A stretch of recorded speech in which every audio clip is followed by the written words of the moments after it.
Olá pessoal, estou aqui mais uma vez para fazer mais um vídeo para o nosso canal. No vídeo de hoje eu quero falar sobre o problema da tradução literal.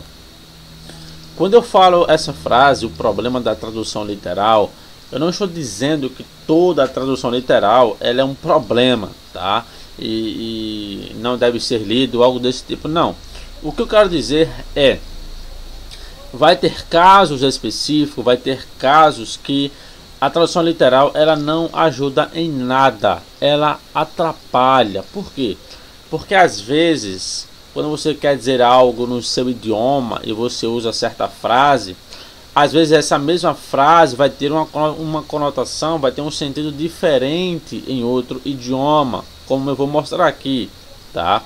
Então, às vezes, uma frase em nossa cultura, em nossa língua, né, ela vai ter que ser expressa por outra frase em outro idioma, mas que vai ter o mesmo sentido.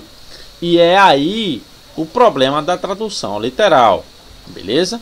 Mas antes de começar a comentar sobre este assunto, se inscreva no canal, deixe o seu like, compartilhe se você puder e quiser. E caso você queira estudar hebraico, grego ou fazer um curso de teologia à distância, você vai aí na descrição do vídeo e pega aí o meu WhatsApp, beleza? Tem também o meu Facebook, a página do meu Facebook, enfim. Caso você queira aí saber como funciona, é só você se comunicar comigo, ok? Então vamos lá. Aqui eu peguei algumas frases, tá, em idiomas diferentes para mostrar a vocês aqui algumas coisas. Se em nossa cultura alguém for com febre, né, e ela está melhorando, nós temos o costume de dizer o que? A febre baixou, certo?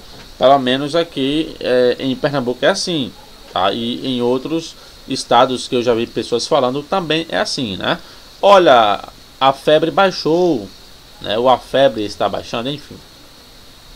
Mas se eu quiser dizer que a febre baixou nesse idioma aqui, seria essa frase aqui, seria do idioma do Aguaruna do Peru, tá? No dialeto Aguaruna do Peru. E aí, lá você não usa a frase a febre baixou, lá você usa ele esfriou. Olha como mudou, né, a frase. Mas ambas as frases têm o mesmo sentido. Elas não mudam, o sentido é o mesmo. Tá? A febre baixou e ele esfriou significa a mesma coisa. Apenas as duas línguas elas se expressam de maneiras diferentes. Então, se eu for pegar a febre baixou do nosso idioma e colocar a febre baixou no dialeto aguaruna do Peru, pode soar estranho, ou eles pode ter dificuldade de entender o que significa a febre baixou, tá? Então lá eles falam ele esfriou ou ela esfriou. Mas se eu for pegar a mesma ideia aqui de baixar a febre ou ele esfriou no dialeto ilocatino das Filipinas, eu uso essa frase aqui, ó: a febre não esteve mais nele. Tá? Então essa é a forma desse idioma se expressar para dizer a mesma coisa de a febre baixou. Tá? Então se eu for pegar a febre baixou e for colocar nesse idioma aqui, eu não posso colocar as mesmas palavras. Eu não posso traduzir literalmente. Eu tenho que buscar o sentido dessa frase aqui, a febre baixou, no Aguaruna do Peru, ou no ilocatino das Filipinas, ou em qualquer outra língua correspondente, né? Então, esse aqui é o problema da tradução literal. Se eu falar aqui no nosso idioma, né, em nossa cultura, ele tem um coração duro, se eu usar aqui essa frase, né, ele tem um coração duro, significa que a pessoa não se importa com o outro, que ela não tá nem aí, enfim, algo desse tipo. Mas se eu for traduzir essa frase aqui para o dialeto shipibo do Peru, eu não posso usar essa mesma frase, porque aqui o sentido dessa frase é diferente do sentido lá. Se eu falar que fulano de tal tem um coração duro, eu quero dizer que as pessoas não se importam, que ele não liga para outra pessoa, né, que ele é uma pessoa ruim. Mas se eu usar essa mesma frase aqui, ele tem um coração duro, no dialeto Shipibo do Peru, eu quero dizer que aquela pessoa é uma pessoa valente. Tá? Veja como o sentido muda. É a mesma frase, mas aqui tem uma conotação, lá já tem outra. Então, se eu pegar ele tem um coração duro e traduzir palavra por palavra para o outro idioma, vai ter problemas de entendimento, dependendo do contexto, né, da frase como um todo. Então, se eu quiser falar que uma pessoa de tal, né, fulano de tal, ele tem um coração duro no sentido de essa pessoa não se importa com o outro, no idioma Shipibo do Peru eu tenho que usar essa frase aqui, ó. Seus ouvidos não têm buraco. Significa o que? A mesma coisa que ele tem um coração duro em nosso idioma. Então veja que a frase ela muda completamente, mas o sentido é o mesmo.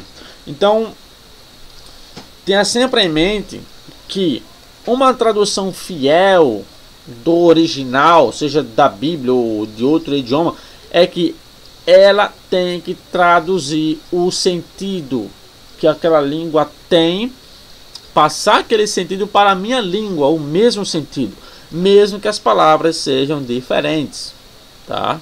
Então, isso é dizer o que o original diz. Porque se eu pegar essa frase aqui ou qualquer outra aqui, eu traduzir da mesma forma, literalmente, palavra por palavra para o outro idioma, pode ter complicações de sentido, certo? E isso pode ser um problema. Por isso que eu digo o problema da tradução literal. Nestes casos aqui, não é em todos os casos, beleza? Se eu pegar, por exemplo, essa frase aqui, ó, Gênesis 26, 28, essa frase hebraica aqui, né? Aqui eu tenho algo muito interessante. Eu tenho aqui a expressão aqui, ó, venir retá, vrit e ma, beleza? E façamos aliança contigo. O que acontece aqui? Você pega essa expressão aqui, ó, o nirretá é façamos, beleza? Primeira pessoa do plural, nós façamos. A questão é que se você pegar essa palavra no léxico hebraico, é que vai estar lá como karate, ela significa cortar, eliminar, destruir, podar. Ela tem essa ideia, ela não significa fazer. No entanto, quando essa palavra aqui, ó, essa palavra aqui está ligada com brit, né, que é aliança, pacto, né, ela significa fazer. Ela tem a conotação de fazer. Por quê? Porque na antiguidade, né, na época de Abraão, como foi que Deus ele fez um trato com Abraão? O que foi que Abraão fez? Pega animais e corta ao meio. Isso era um costume antigo, tá? Onde eles iriam fazer um pacto, eles cortavam o animal para fazer uma aliança. Por isso que o texto hebraico coloca aqui, literalmente, o hiperliteral seria e cortamos, né, a aliança contigo, tá?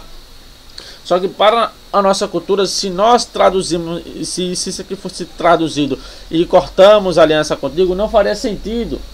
Cortamos a aliança contigo?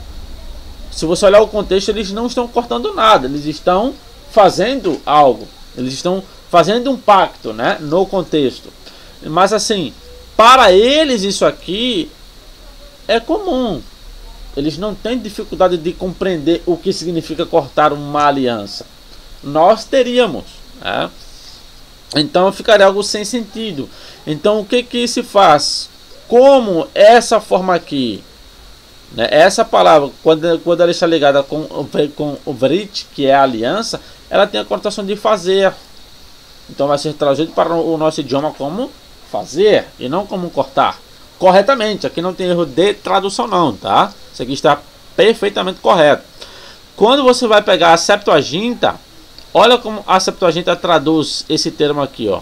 Ela traduz como diatessômeta, que é façamos. Não é cortar, é fazer, né? Façamos, metasu, né, contigo, diateken, aliança, certo? Então essa seria a ideia, né, da frase corretamente, certo? Agora, em outros contextos em que a palavra não vai estar ligada a Vrit, que é a aliança ou pacto, aí sim ela vai ter a conotação de destruir, né, ou eliminar, né? Se você pegar aqui Gênesis, aqui não é 11:9, tá? Eu confundi, é 9:11, certo? Onde Deus ali ele vai dizer que ele não vai mais destruir, né? Deixa eu ver aqui, se eu me engano é a terra, não. Ele diz: e eu convosco estabeleço a minha aliança, que não será mais destruída toda a carne pelas águas do dilúvio. Quando se usa ali o termo destruída, ele usa isso aqui, ó, icarete. É a mesma palavra daqui, certo? Só que aqui vai estar a primeira pessoa do plural, né, do imperfeito, e aqui vai estar na terceira pessoa do singular. Então aqui você vai ler como icarete. Icarete aqui é destruída, tá?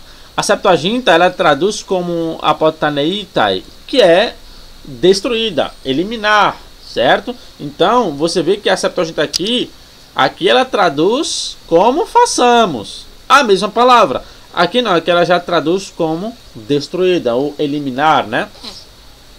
Por quê? Porque aqui ela está ligada com diateken, né? Vrit, então ela vai ter a ideia de façamos. Aqui não, que ela não vai estar ligada a esse termo, né? Então ela vai ser traduzida como eliminar ou destruída, certo? Não será mais destruída, certo? Então você vê que às vezes uma tradução literal ela pode complicar, né, o entendimento de algo, ou de alguma frase, ou de alguma palavra, de uma língua para outra, como tem aqui esses exemplos, né? Então é isso aí, pessoal. Esse é o problema da tradução literal. Se inscreva aí no canal se vocês não são, se você ainda não é inscrito. Deixe o seu like aí, beleza? Faça o seu comentário do que você achou sobre este vídeo e até o próximo vídeo.